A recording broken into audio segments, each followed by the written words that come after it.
and we're taking people there. We're figuring that out too. And I think that, NBA, women's NBA potentially in the future, is things that we can really use to melt those barriers. And let me flip it around to you. Look, you joined our board, like Zoop. We're doing something that are different. You're very involved in Web3. What makes you choose? Like, you get a lot of investments, a lot of opportunities to invest in many different projects. What makes you go for things like Zoop, and what drives you?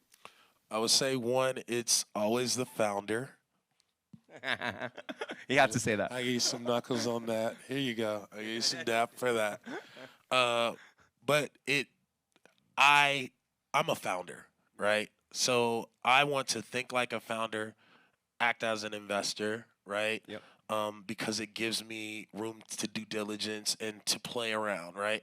And then from a functionality standpoint, as a creative, right? I did play basketball, but I'm more of a creative, right? And the opportunity to take assets, right, and IP assets, and actually find functionality, right, and utility and community, right, and a starting point and a destination point Yeah.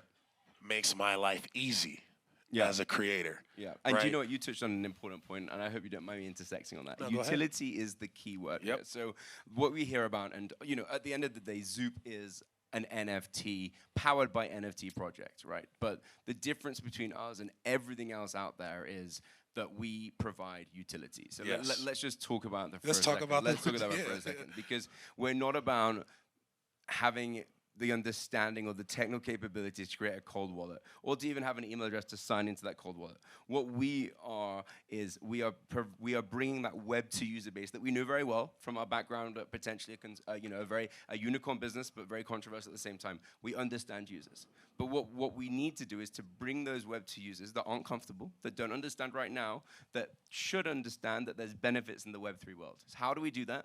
We retain custody for as long as they want us to do. We give them, as the consumer, a choice. If they want to hold their assets or own what they own in their own cold storage wallets, they can do. But for the most part, they don't need to do that, and we will take care of that for them. They like the traditional setup in that respect. That's awesome. And that's what we're doing there. And that's hopefully going to increase the user base of the Web3 world through this channel that we're trying to create. And I think that that's special.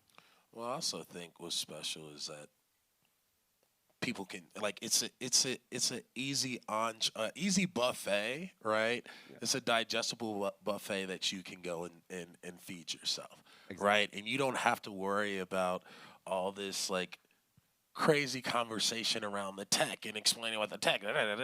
It's just like my son understands this, Yeah. right? My son Big is up to going to Hedera. he is going to try to spend 1,500 more of my money on Zoop. But I feel like what you've learned, right, as a founder, and now what you're applying to Zoop by attacking it from, a more, I would say, a broader, more holistic, you know what I mean, Yep. palatable space Yep. allows, your platform allows for a 7 and 8-year-old kid to understand what they do, without having to be educated and 100%. It's accessible. And then the other aspect, for your celebrity friends in the audience, right? Yep. Is let's talk about their engagement with the fans as well, right? We make that process so much smoother and easier too.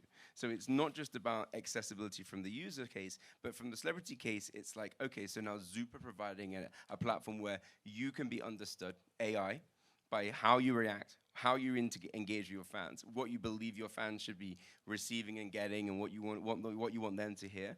And we can multiply your presence globally